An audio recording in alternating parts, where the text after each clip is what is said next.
Bueno, una vez más damos gracias al Señor por este privilegio de escuchar su palabra, de poder abrir nuestras Biblias sin temor. Quisiera invitar a mis hermanos para que lo hiciéramos en esta mañana en la carta a los Romanos, capítulo 12, y vamos a meditar en los versículos 9 al 13.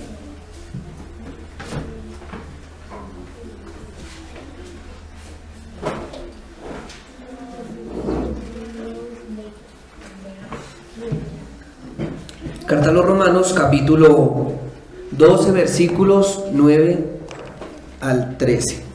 Bien, dice la palabra del Señor: el amor sea sin fingimiento, aborreced lo malo, seguid lo bueno, amaos los unos a los otros con amor fraternal, en cuanto a honra, prefiriéndoos los unos a los otros, en lo que requiere diligencia, no perezosos, fervientes en espíritu, sirviendo al Señor, gozosos en la esperanza, sufridos en la tribulación, constantes en la oración, compartiendo para las necesidades de los santos, practicando la hospitalidad.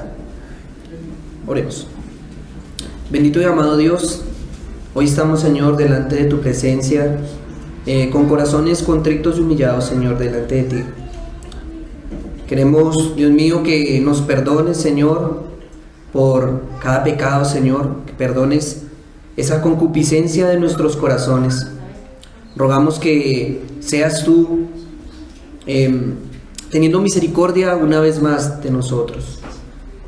Rogamos que en esa misericordia, en esa muestra de amor y bondad, seas hablando a nuestras vidas, Señor, redarguyéndonos, convenciéndonos de pecado, justicia y de juicio. Precioso Espíritu Santo, hoy clamamos para que esta palabra sea expuesta vehementemente y que seas tú, Señor, quien habla. Ponemos, Señor, nuestros corazones, que tú los dispongas y los abras, Señor, que los ablandes en esta mañana, Señor, que nos transformes y que todo esto sea para tu gloria, amado Dios. En el nombre de nuestro Señor Jesucristo. Amén. Amén. Pues bien, mis hermanos, hemos visto a lo largo de esta carta a los Romanos cómo el Señor se ha revelado, cómo ha mostrado su propósito de redención para con los que aman. ¿Cómo lo ha hecho? Los elige o los predestina, los llama eficazmente, los regenera, los convierte, los justifica, los adopta, los santifica, hace que perseveren y los glorifica. Miren todo este proceso tan precioso, tan complejo, pero también tan completo que nuestro Dios lleva para con los suyos. Hemos aprendido aspectos de estas doctrinas a lo largo de toda esta carta. En este proceso, subiendo cuesta arriba, como escalando una montaña en el conocimiento de Dios,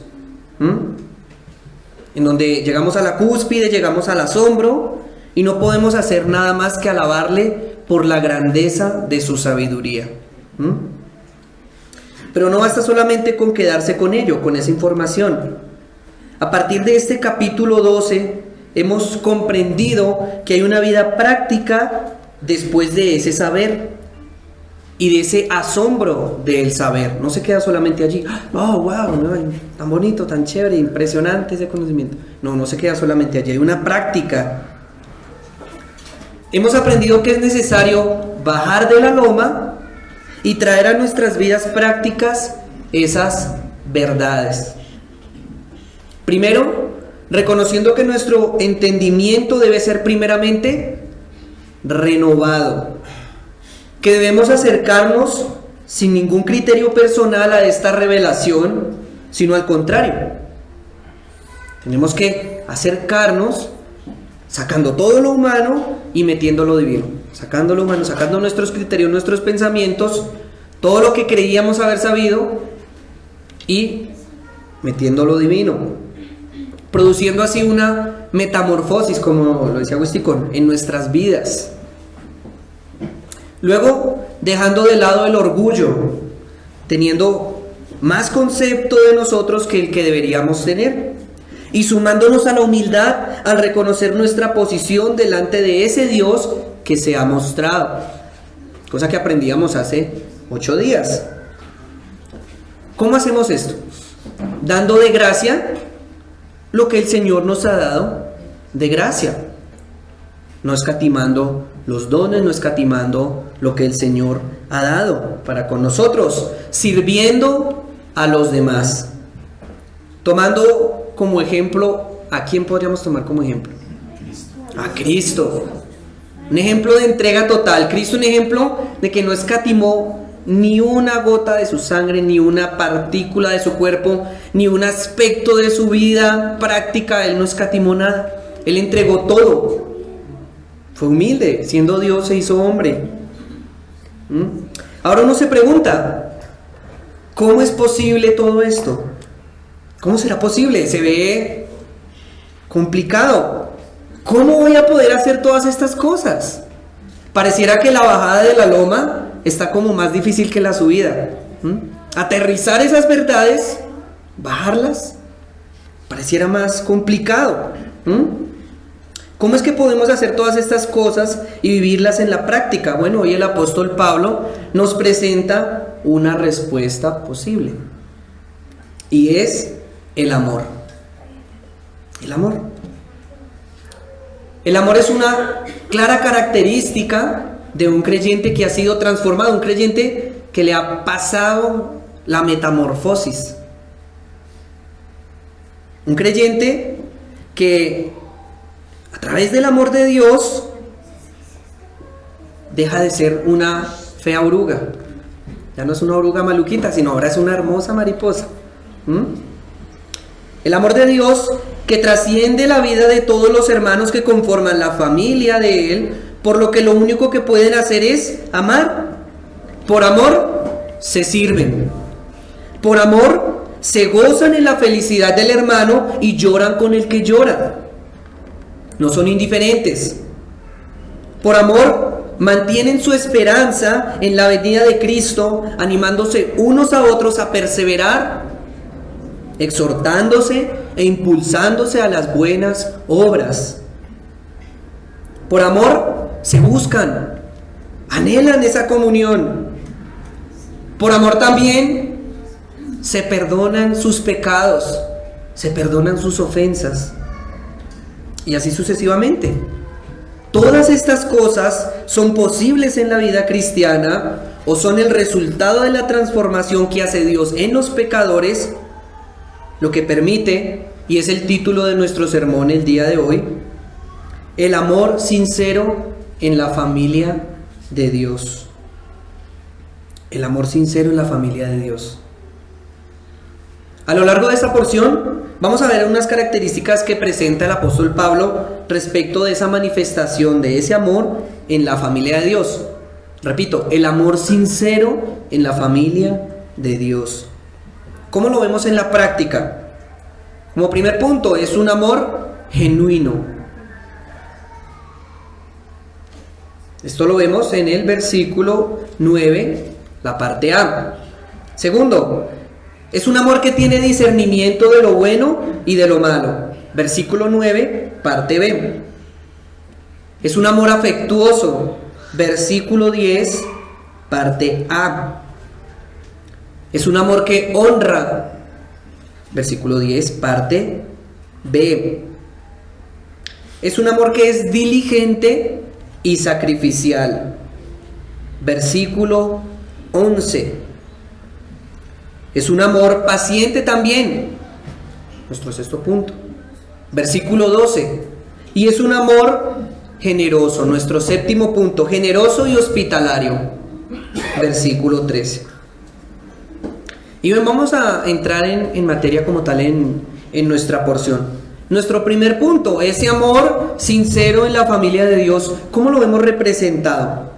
Porque es, ¿cómo lo ven en versículo 9, parte A? Sin fingimiento. Es decir, es genuino. Es un amor sincero. El amor debe ser Sincero. La palabra sincero viene de la traducción de anhipócritos, es decir, sin hipocresía. Eso es sincero, anhipócritos, sin hipocresía. El Hipócrates, o el Hipócritas, ¿sí? Era un actor de teatro. Era el que se paraba en los escenarios para representar un personaje. Llegaba, se subía, hacía su obra, pero cuando se bajaba, volvía a ser la misma persona que era, que siempre había sido. Como bien lo pudiéramos representar en la obra de Romeo y Julieta. ¿Sí la recuerdan alguna vez? ¿La llegaron a ver? Sí, sí. Un hombre, una mujer, dos actores, se suben a un escenario, se empiezan a jurar amor eterno, se dedican poemas, ¿sí? Se expresan cuánto se aman allá y todo el mundo, ¡ay, tan lindo! Y pareciera verdad, ¿no? Pareciera de verdad esa obra. Pero, ¿qué pasa tan pronto se bajan del escenario los actores de Romeo y Julieta? Cada uno para su casa. Ya, se acabó el papel, como dijo la hermana. Hasta ahí llegaron, hasta ahí les llegó el amor, hasta ahí les llegó los poemas que se estaban recitando. Pues bien, mis hermanos, la iglesia no es un escenario. La iglesia no es un escenario.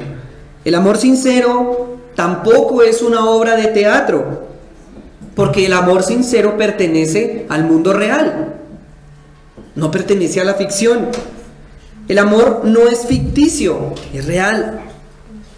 Por lo tanto, a la luz de esta enseñanza es necesario que se aparte de nosotros, como dice un teólogo, Timothy Keller, esa cultura de la amabilidad en la iglesia.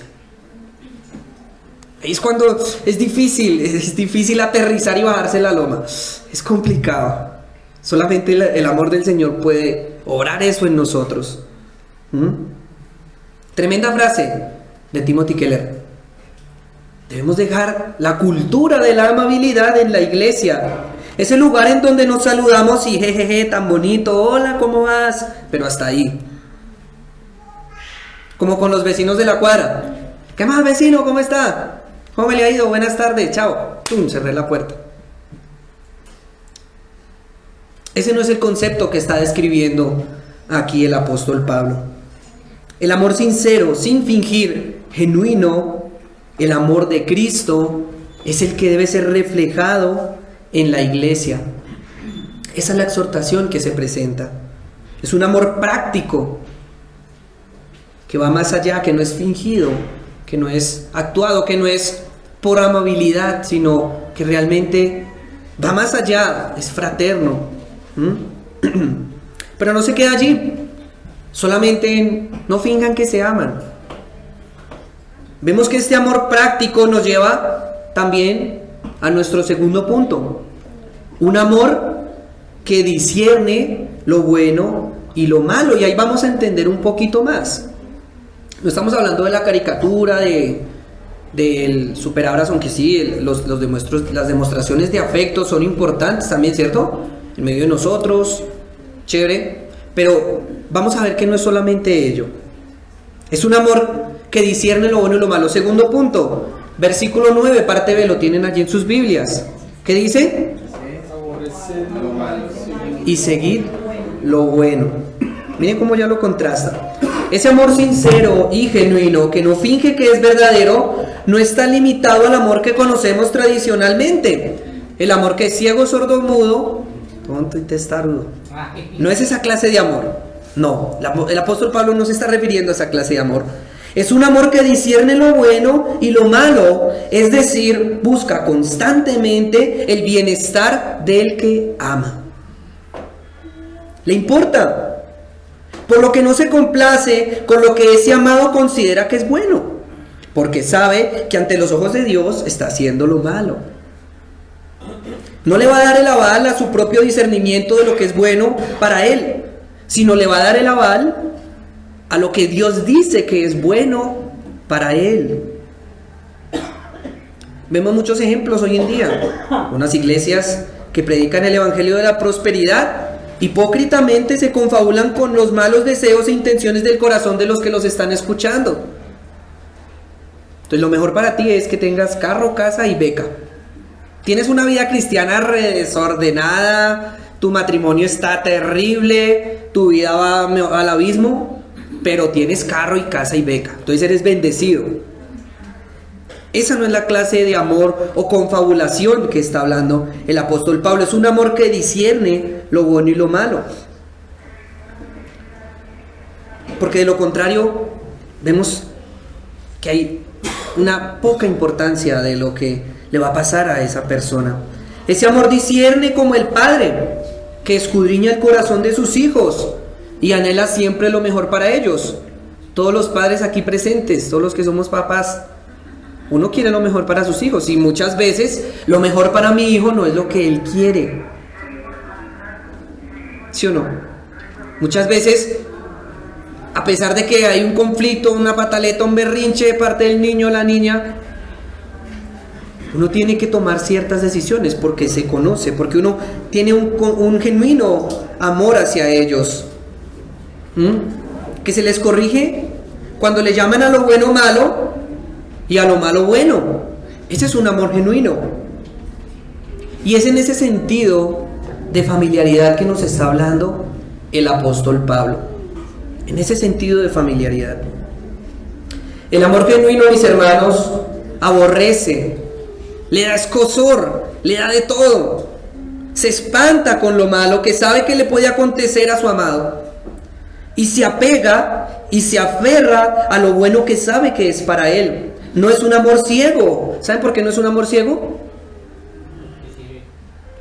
Porque tiene su base en las escrituras o en la revelación de Dios. Exactamente. Puede ver. Exacto. Puede ver realmente, puede ver con claridad la realidad de la vida. Porque su base está en las escrituras y la revelación de Dios.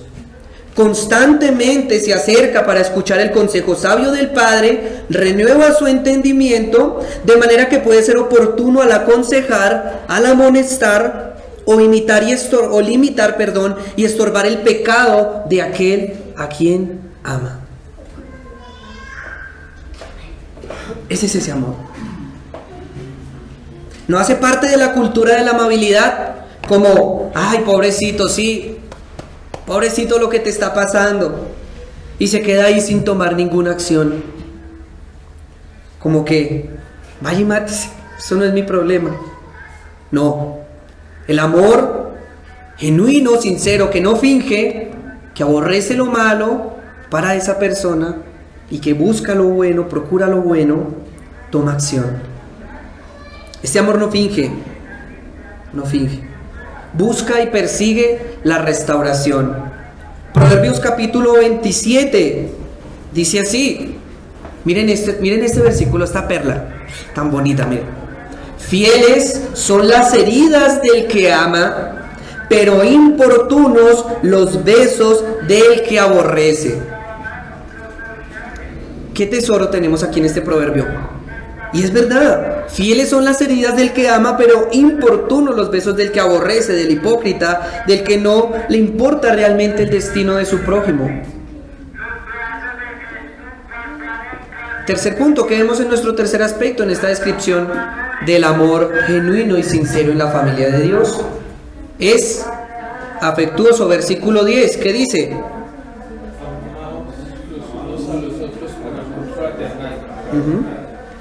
Amaos los unos a los otros con amor fraternal.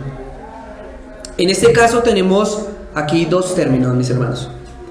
Tenemos un adjetivo que es filostorgos, que viene representado en el amor del papá y la mamá hacia los hijos, el filostorgos, ¿sí? Esos son los complementos que utiliza aquí el apóstol Pablo. Y tenemos el otro que es Filadelfia, que es el amor entre los hermanos. Esas son las palabras que se están utilizando originalmente acá.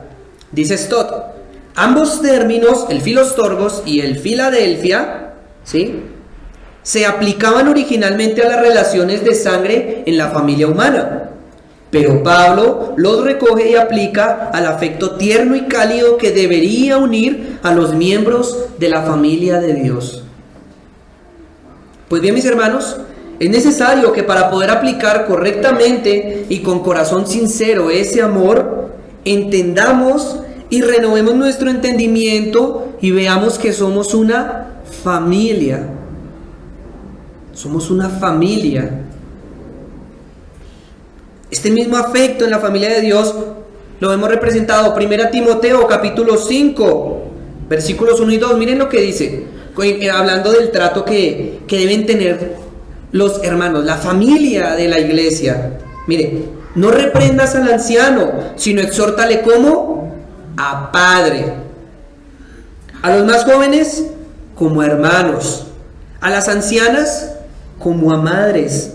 Y a las jovencitas como a hermanas, con toda pureza. Ese es el trato que se menciona acá. ¿Y si ven que habla de exhortación también? O también lo vemos en ese ejemplo en el sigan así, que le dice Pablo a los tesalonicenses. El capítulo 4, versículo 9 dice: pero acerca del amor fraternal, ¿sí ven? El mismo tema, no tenéis necesidad de que os escriba, porque vosotros mismos habéis aprendido de Dios que os améis los unos a los otros. Ahí recordemos, cuando dice fraternal, estamos hablando de Filadelfia, sí, esa palabra, la misma. Pero aquí hay algo interesante en ese mensaje a los tesalonicenses. Dice, porque vosotros mismos habéis aprendido de Dios. Y bueno, tenemos un ejemplo claro de cómo Dios encarnado tenía ese concepto de familia. Tenía ese concepto. Marcos capítulo 3, versículo 31. Miren lo que dice. Si quieren, vayamos nosotros todos a nuestras Biblias. Vayamos todos a nuestras Biblias. Marcos capítulo 3, versículo 31. Miren cómo Dios encarnado tenía ese concepto de la fraternidad. Marcos capítulo 3, versículo 31 en adelante. Dice así: en eso llegaron la madre y los hermanos de Jesús. Se quedaron afuera y enviaron a alguien a llamarlo, pues había mucha gente sentada alrededor de él. Mira, tu madre y tus hermanos están afuera y te buscan, le dijeron. 33. ¿Quiénes son mi madre y mis hermanos?, respondió Jesús. Luego echó una mirada, versículo 34, a los que estaban sentados alrededor de él y añadió: aquí tienen a mi madre y a mis hermanos. Cualquiera que hace la voluntad de Dios es mi hermano, mi hermana y mi madre. Y Pablo le dice a los tesalonicenses: ustedes ya tienen un ejemplo de cómo es el amor fraternal de Dios. Y miren lo que hizo Cristo acá, el Dios encarnado. Mi madre, mis hermanos son los que hacen la voluntad de Padre, y señaló a los que estaban allí. Tremendo, ¿no? Eso ya es otro nivel. Es otro nivel. Este es el afecto que tiene Cristo por los suyos. Es lo que vemos. Ese es el afecto que tiene Cristo por ti y por mí. Lo que nos lleva a reflexionar algo, mis hermanos. ¿Cómo amamos a los que Cristo ama? ¿Cómo amamos nosotros a los que Cristo ama?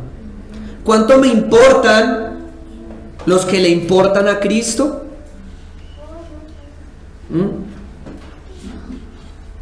Y ahí nos queda, cada uno respondemos esa pregunta. Ahora, el amor sincero en la familia de Dios también, ¿qué otra característica le podemos encontrar? Que honra. Versículo 10, parte B, ¿qué dice, mis hermanos? En cuanto a honra, prefiriéndoos los unos a los otros. Muy bien. En cuanto a honra, prefiriéndoos los unos a los otros. Dice otra versión: respétense y honrense mutuamente. Y aquí en este mismo versículo no se sale del público al que le está hablando, es decir, los unos a los otros. Por lo que decimos que ese amor sincero y sin fingimiento entre la familia de Dios se expresa en el afecto, ¿cierto? El afecto, esa fraternidad que tenemos los unos con los otros, de que yo veo a mi hermano como como mi hermano, pero como si fuera mi hermano de sangre, ¿sí? O sea, como algo más filial. Mi hermana es realmente mi hermana, ¿sí? Veo a mis hermanas más mayores como mis mamás. A mis hermanos los veo como mi padre, ¿cierto? En ese sentido fraternal y afectuoso está hablando el apóstol Pablo al referirse los unos a los otros, ¿cierto? Pero también vemos que hay algo más allá. Habla de una honra. Habla de una honra. Una honra y respeto. Honra y respeto, claro. A tal grado de estimar en más a los otros. Por eso dice, prefiriéndoos los unos a los otros. Un respeto a tal grado de estimar más a los otros. Miren lo que dice Filipenses. Vamos a hacer ese ejercicio durante el sermón. Vamos a buscarlo. Filipenses capítulo 2, versículo 3.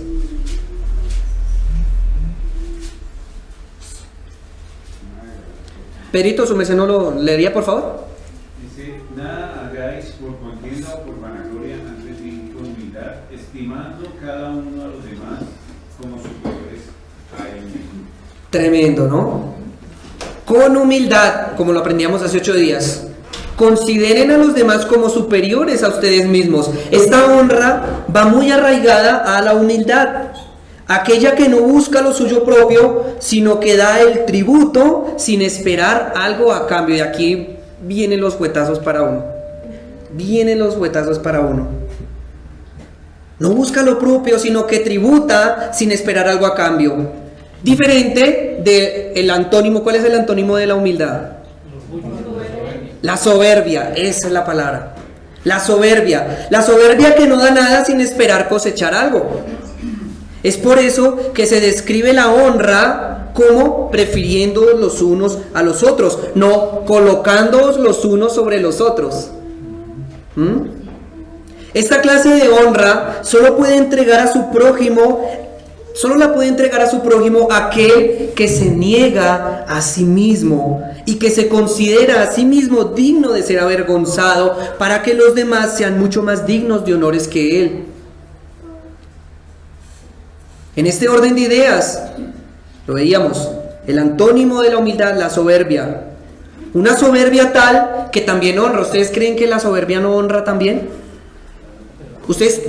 ¿Creen ustedes que la soberbia honra? Claro que sí.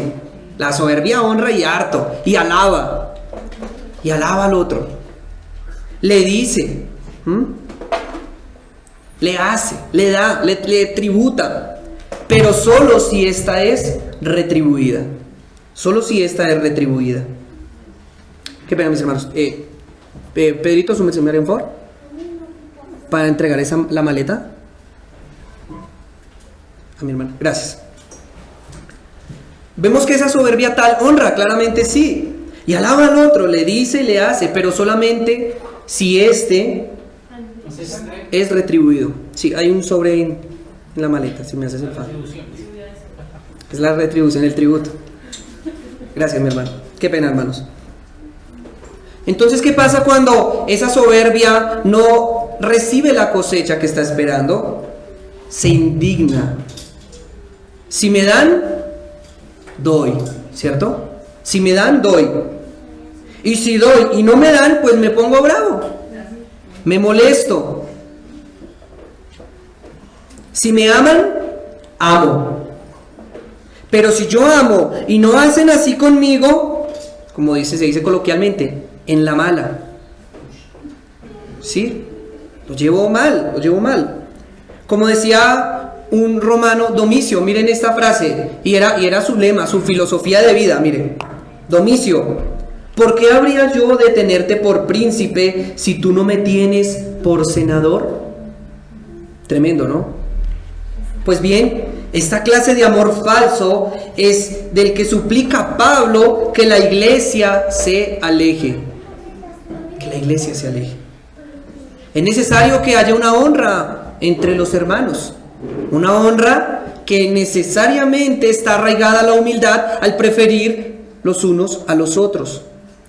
Una honra que de lo contrario, si yo estoy esperando algo a cambio, que es el común de uno, que uno da y espera que reciban, ¿sí? Pero al momento de no recibir se pone uno bravo, entonces se convierte en una Soberbia deja de ser honra. Es una honra, pero para uno mismo. Allí no está glorificado el Señor. Y repito, es una clase de honra y amor falsos de los cuales el apóstol Pablo le pide a la iglesia que se alejen. Quinto, ¿qué más vemos? Es un amor, ¿qué? Diligente y sacrificial. Muy bien. ¿Qué dice nuestro texto? Versículo 11. En lo que requiere diligencia, no perezosos, fervientes en espíritu, sirviendo al Señor. Un amor diligente y sacrificial. Vemos aquí, en este punto, respecto del sacrificio y la diligencia, valga la redundancia, algunas características que nos pueden ayudar a comprender de qué trata más o menos esa diligencia y sacrificio. Primero dice, no perezosos. ¿Bien? No perezosos. Esta clase de amor se ve reflejado en diligencia, en aplicación, en acción, en servicio, en empeño, como veíamos también hace 8 días, que no se reserva nada para sí mismo y lo da todo. Como decía, el de servicio, versículo 7, ¿se le entiende el don de servicio? En servir, el que enseña en la enseñanza, el que exhorta en la exhortación, el que reparte con liberalidad, el que preside con solicitud, el que hace misericordia con alegría. ¿Y todo esto qué requiere, mis hermanos? Sacrificio, trabajo, esfuerzo, una entrega personal, un darse al otro, que también cuesta. Por eso es que yo creo que la bajada de la loma está más complicada que la subida. Es difícil para nosotros hacerlo. Dice Martín Lutero, mire, para mostrarse condescendiente y obsecuente y para socorrer a los demás es preciso comprometer el propio cuerpo, por decirlo así, en asistir a quienes lo necesiten. Es preciso comprometer el mismo cuerpo. Todo esto requiere que no seamos perezosos. Es decir, que lo hagamos de buena gana. No como que, tocará. Qué pereza. Tocó invertirle tiempo a este personaje. ¿Sí?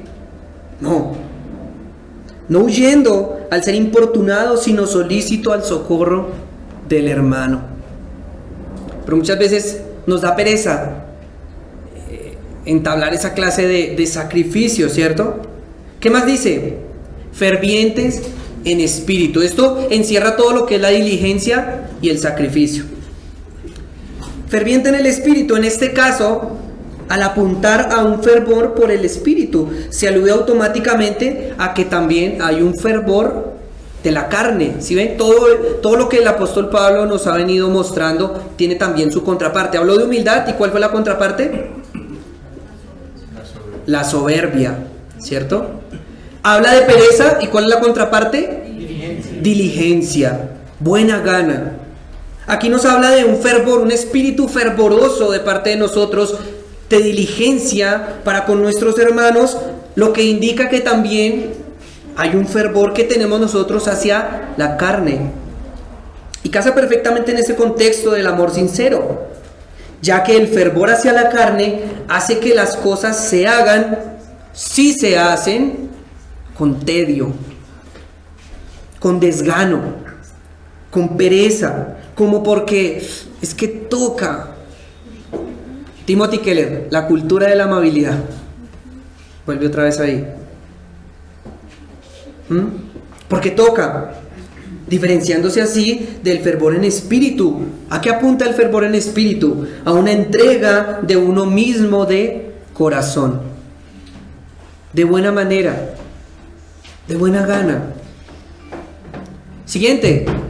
¿Qué más dice por ahí en este puntico de diligencia y sacrificio? ¿Cómo? Sirviendo al Señor. Esta demostración de amor a la que Pablo exhorta, vivamos como iglesia, requiere diligencia y un servicio no perezoso o forzado, sino un espíritu fervoroso, ¿cierto? Lo que demuestra, estas conductas demuestran a quién realmente se le está sirviendo. Es decir, mis hermanos, paremos oreja. Nuestro servicio habla del amor a Cristo y a su iglesia. Práctica.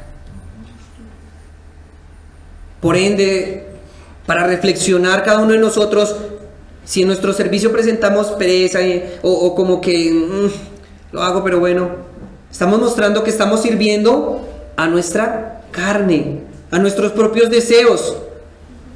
Que somos fervorosos, sí, pero a la carne. Que somos diligentes, pero para la pereza, para buscar las cobijas. Que honramos, pero a nosotros mismos, lo que nos convierte en soberbios. ¿Ven cómo hay ese vaivén, esa contraproducción allí? Busquen allí en sus Biblias, mis hermanos, Romanos capítulo 16, versículo 18. Miren lo que dice el apóstol Pablo aquí, tremendamente hablando de esto también. Aquellos que no sirven al Señor, miren lo que dice Romanos 16, 18. Tales individuos no sirven a Cristo nuestro Señor, sino a sus propios deseos. Y de ello también se exhorta que tenemos que huir. Lo aprendíamos en alguna oportunidad cuando el apóstol o la escritura nos menciona algo por hacer, es porque estamos fallando en eso o no lo estamos haciendo, ¿cierto? Porque hay una necesidad. Entonces es importante, mis hermanos, que examinemos nuestro corazón y nuestras intenciones al momento incluso de nuestro servicio. ¿Me sirvo a mí, a mis propios deseos, o sirvo a Cristo? ¿Cómo refleja mi vida esto? Esta diligencia. Este grado de diligencia se refiere entonces a muchas veces, mis hermanos, incomodarse un poco por el bienestar del hermano, demostrándole ese amor sacrificial. Tal como Cristo nos dejó el ejemplo más grande de diligencia. Lo hemos repetido, Él no escatimó nada, fue un sacrificio vivo.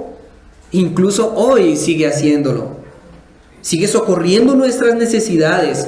Él está 24/7 dispuesto para nosotros. Es un amor sacrificial el que nos muestra nuestro Señor Jesucristo. Y continúa el apóstol Pablo, versículo 12, allí en sus Biblias. ¿Qué dice?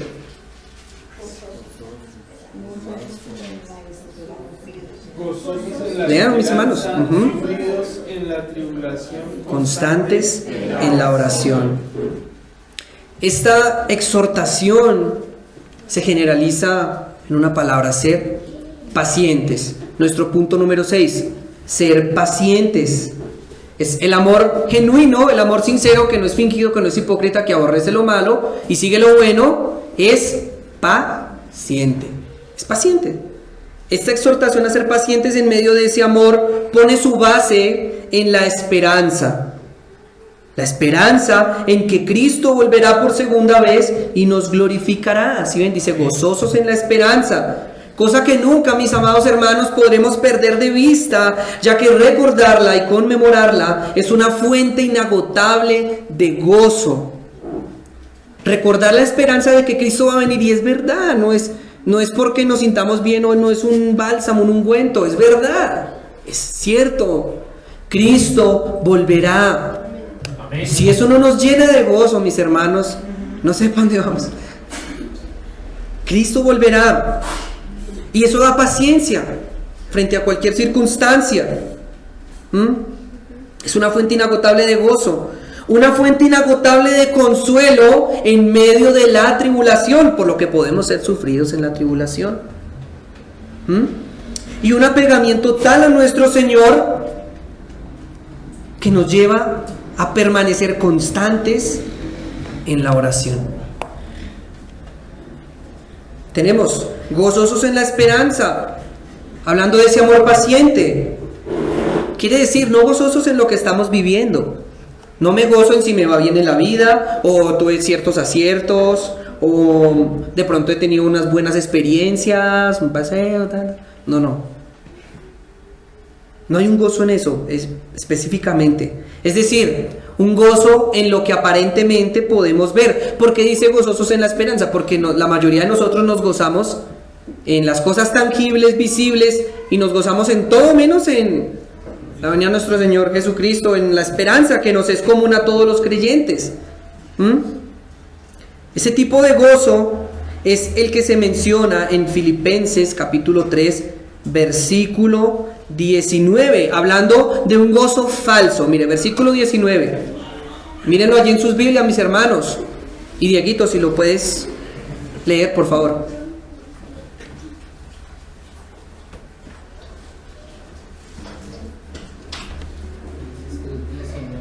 Lee. El fin de los cuales será perdición, cuyo Dios es el vientre y cuya gloria es su vergüenza, que solo piensan en lo terrenal. Si nuestro corazón, nuestra mente, nuestro ser están teniendo una esperanza o solo pensamos en lo terrenal, pues habrá un final, y es la perdición, evidentemente. No gozosos en esta clase de esperanza es lo que nos insta el apóstol Pablo. Dejemos de tener esa esperanza en nuestro trabajo, dejemos de tener esa esperanza en el presidente que tenemos ahorita, quitemos la esperanza en mi salud, quitemos la esperanza en un pastor, por ejemplo, ¿sí? Obviamente damos gloria y honra al Señor por nuestros hermanos, los pastores, pero muchas veces ponemos nuestra mirada en aquellos líderes y pues, obviamente son hombres que también pueden cometer pecado, y como tengo ahí mi esperanza, llega el momento difícil del hermano y hasta ahí me llegó, me voy de la iglesia. El apóstol Pablo está instando que la única fuente que debe gozar al creyente es la esperanza en Cristo Jesús, porque toda esperanza que se aparte de ello es vana, es efímera, es pasajera. Nos insta más bien en lo que no podemos ver aún. Nos dice, confíen y esperen en lo que no pueden ver aún, pero que por la fe sabemos que es más grande y que ha sido revelado exclusivamente para nosotros. Miren, en contraposición, el versículo 20 de Filipenses 3. Miren, ¿qué dice? Versículo 20. Miren esto tan lindo, hermanos. Es que es para gozarse. Miren, versículo 20, Filipenses 3. Mas nuestra ciudadanía está en los cielos, de donde también, ¿qué? Esperamos al Salvador, al Señor Jesucristo. Qué hermoso versículo, precioso. Este es un verdadero gozo. Este sí es eterno. Este sí no se va a acabar jamás. Este gozo por esas cosas que aún no se ve, sino que a través de la fe solamente lo podrá tener aquel que ha dejado todo por servir a Cristo y ya no le importa nada en lo que pueda servir sus deseos. Solamente lo tendrán estas personas que ya no les importa nada este mundo, que todo lo han tenido por basura por causa de Cristo. ¿Por qué? Porque en Cristo está su confianza, en Cristo está su alegría, que si ya no tiene nada en este mundo, continúa feliz. ¿Por qué? Porque tiene al Señor junto a él. Cristo es su compañía. Que si todo el mundo le ha dejado, tiene un Señor quien le consuela. Que si llora, tiene quien le seque las lágrimas. Que si se cae, tiene quien lo levante. Que si peca, tiene un abogado que pelea por él. De manera que no hay prueba suficiente que sea insoportable, porque sabe que aquel que ha vencido al mundo lo ama. Mis amados, ¿tenemos esa clase de gozo y esperanza? Aquel que ha vencido el mundo te ama y me ama. No hay nada, no hay mal que pueda hacer el hombre a nosotros, porque tenemos a Cristo, la esperanza en Él. Versículo 12, parte B, sufridos en la tribulación, hablando del amor paciente. Y siguiendo el hilo, sufridos en la tribulación. Romanos capítulo 5, versículo 3, vamos a leerlo también, mis hermanos. Ferchito, ¿será que tú me puedes ayudar, por favor? Romanos capítulo 5, versículos 3, 4 y 5. Miren lo que dice. hablando de sufrir esa tribulación.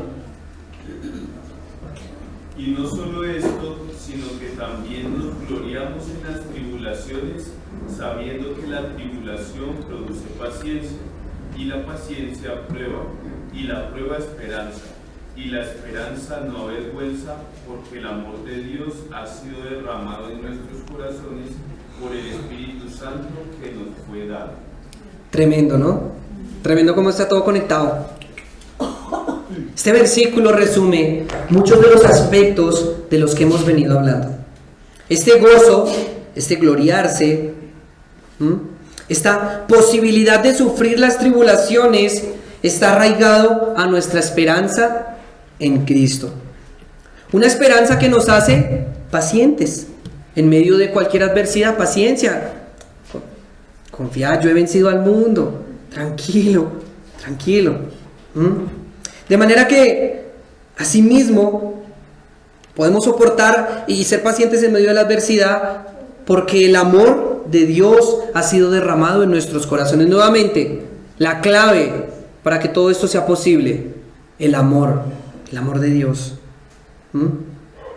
De manera que nos une como iglesia y como familia.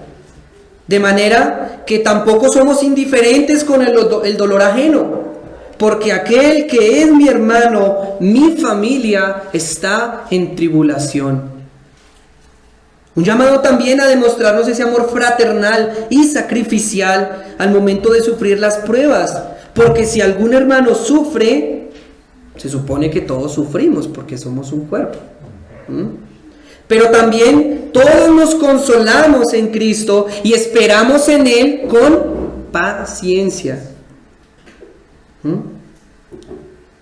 Todo esto, mis amados, no será posible si no ha sido derramado el amor de Dios en nuestros corazones. Lo que nos lleva inmediatamente a una necesidad constante de acudir a aquel que puede consolar realmente. ¿Cómo podremos sufrir en esas tribulaciones y llorar con el que llora? ¿Cierto? ¿Cómo podemos gozarnos en la esperanza si no nos apegamos, si no nos aferramos a aquel que puede consolar? Si no nos aferramos a la fuente de gozo. ¿Cómo es posible esto? Aquí viene la parte C de este versículo 12 que dice: constantes en la oración. Esta es la manera, una muestra, una evidencia también de esa necesidad. En primera instancia tenemos aquí una advertencia, un llamado a abrir la boca sin la participación del corazón, hablando de esa constancia que debemos tener en la oración, que muchas veces lo hacemos. Dice un salmo: este pueblo de labios me honra, pero su corazón está lejos de mí. Y la pregunta es la siguiente, miren: ¿cómo puedo yo orar por mi hermano y perseverar en ello si no tengo la esperanza de que Dios le puede ayudar? ¿Sí ven? Todo se centra en ello. ¿O cómo puedo yo orar por mi hermano y perseverar en ello y ser constante en la oración si ni siquiera me duelo por su sufrimiento de corazón? Nuestra falta de amor, mis hermanos, muchas veces nos hace recitar oraciones como por salir del paso. Unas oraciones alejadas de un genuino sentimiento de unidad por aquel a quien estamos orando. De manera que aún estando presentes físicamente y tal vez asintiendo con nuestra cabeza y diciendo amén, no estamos presentes ni de corazón ni de mente, porque tal vez no tenemos mucho interés. Y eso nos lleva a esa inconstancia en la oración hacia el hermano. O tal vez no me afecta mucho el motivo de la oración. Tal vez no me afecta mucho. Lo que nos lleva a esa oración fingida también. Una oración que por fuera proclama amor, interés, un deseo genuino de restauración, pero que en última instancia es hipócrita y no es sincera, por lo que también a su vez se convierte en inconstante.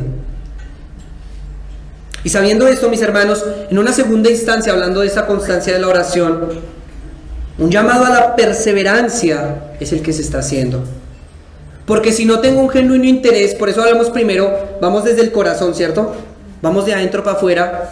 Si no tengo un genuino interés por aquel a quien se supone que estoy unido en Cristo, pues mucho menos voy a perseverar en un clamor al Señor por su vida.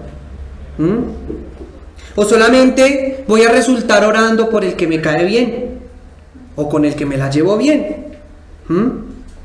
Esta constancia, amados, va ligada a ese amor sacrificial que hablábamos anteriormente, porque realmente requiere un esfuerzo. Requiere un esfuerzo. Invertir tiempo de oración por una persona que es externa a mí. Esto requiere sacrificio también, pero ese sacrificio no es posible sin el amor genuino que da el Señor. Y no solamente uno dice, bueno, pues listo, voy a orar y voy a hacer ciertas cosas, ¿cierto? Requiere también, mis hermanos, sacar tiempo. Ese esfuerzo, ese sacrificio, esa paciencia, requiere sacar tiempo, hablar con el hermano, conocer sus necesidades sin juzgarle. Porque suena lógico, ¿cómo oraré por aquel a quien no conozco? Si yo no tengo comunión, si no tengo relación con mi hermano, con mi familia, pues ¿qué motivos de petición voy a extender delante de Dios? ¿Cómo voy a animarle también? ¿Cómo le voy a exhortar? ¿Cómo le voy a servir? ¿Cómo le voy a buscar? ¿Se dan cuenta, mis hermanos, cómo todos estos aspectos están ligados unos con los otros? ¿Sí ven? Todos están ligados unos con los otros. Resumidamente, un sacrificio de perseverar pacientemente, gozándonos y animándonos en la esperanza en Cristo, sufriendo unánimes en medio de la tribulación y en el conocimiento de las necesidades del hermano, para asimismo clamar al Dios que ayuda. Cosa que no será posible tampoco si no está el amor del Señor en medio nuestro. Y nuestro punto número 7 es generoso y hospitalario. ¿Qué dice? El versículo 13. Compartiendo para las necesidades de los santos, Practicando la hospitalidad. Muy bien. Este amor, como último punto, es generoso y es hospitalario. Otra versión, ayuden a los hermanos necesitados. Compartid para las necesidades de los santos. En la porción anterior leíamos, el que hace misericordia, hágalo con alegría. Esto refiriéndose en parte a esas obras sociales, ayudando a los necesitados o a las personas que están en situación de pobreza, con carencias materiales, etc. Y esta recomendación se hacía de manera general, sean santos o no sean santos. ¿Bien? Pues bien, aquí es importante recalcar esto, mis hermanos. Esta porción se enfatiza especialmente en la familia de Dios. Habla de la iglesia. No está hablando de los santos que les prenden velitas el 7. No, esos que están hechos de arcilla. No, está hablando de la iglesia. Romanos 1:7, a los llamados a ser santos de Dios. Y nos preguntamos, ¿por qué esta distinción? ¿Por qué esta distinción? Pues bien, porque hay una clase de necesidades que son comunes a todos los santos. Y son unas necesidades que están aparte de lo material. Las necesidades espirituales. En ese contexto, muchos hermanos estaban privados de sus bienes materiales, estaban privados de su libertad, estaban siendo azotados, estaban siendo perseguidos. Y estos hermanos necesitaban un consuelo, un ánimo en ese momento de aflicción. Otros, tal vez con luchas respecto de su pecado, también necesitaban un consejo oportuno y una exhortación en amor para no desmayar ni ser vencidos de lo malo. Otros con pruebas, con problemas conyugales, problemas familiares, que necesitaban ánimo para perseverar en la fe en el día malo, lo que conllevaba una evangelización constante. Y es en este contexto que habla el apóstol Pablo, las necesidades de los santos. Y viene la pregunta: ¿qué tan cargado, qué tan dispuesto estoy de conocer aquellas necesidades de los santos de mi iglesia? ¿Qué tanto me importan? ¿Qué tanto estoy yo dispuesto para un consejo, para una exhortación, para un animar, para llevar una palabra? Más allá de las necesidades materiales, que sí están bien en cierta medida hacer misericordia, no se dice que no, es necesario velar también, sí, estar presentes de ello. El amor por la iglesia nos lleva a velar por esas necesidades espirituales, llevando diligentemente el alimento, llevando diligentemente el sustento espiritual que sea oportuno. Y termina diciendo, practicando la hospitalidad. Versículo 13, parte B. Y así como se insta a mostrar misericordia con el pobre, se llama a tener misericordia del santo necesitado. Y una manera en la cual se puede practicar esto es a través de la hospitalidad. Ciertamente la hospitalidad era particularmente importante en esos días. En esa época habían pocas posadas, y algunas se quedaban muy lejos de las otras, por lo que era necesario que la iglesia, algunos hermanos, una orden primordial, digamos, para el tema de los obispos también, ¿sí?, que fueran hospedadores, que acogieran a esas personas que estaban, esos viajeros, y los hospedaran en sus casas. Era esencial que los cristianos abrieran sus casas para recibir viajeros. Y de hecho el apóstol Pablo no les pedía ni siquiera a los creyentes de Roma que practicaran la hospitalidad, sino que persiguieran la hospitalidad. ¿Sí ven? Más allá. Sabemos también que esto con propósitos para la extensión del evangelio. Persigan la hospitalidad. No se queden allí, no, yo voy a esperar a que venga el viajero y buenas. No, busquen, abran sus puertas. ¿Dónde está la necesidad? Busquen al perdido. Acójanlo en su casa, prediquen el evangelio. Lo vemos reflejado en las cartas de Tito, Timoteo. Pablo demanda y anima a los obispos también a dar ejemplo en esto, ¿cierto? Pero en este versículo se hace el llamado a toda la iglesia. Toda la iglesia, toda la familia de Dios está llamada a ser hospitalaria. Y más aún con los santos. Dice Hebreos 13:2, no os olvidéis de la hospitalidad, porque por ella algunos tuvieron el placer de hospedar ángeles. Esto es una hospitalidad que busca no tener un beneficio personal, una ganancia personal. No es una hospitalidad que busca enterarse del nuevo chisme. No es una hospitalidad que busca sentirse bien, sentirse como que tan bueno soy.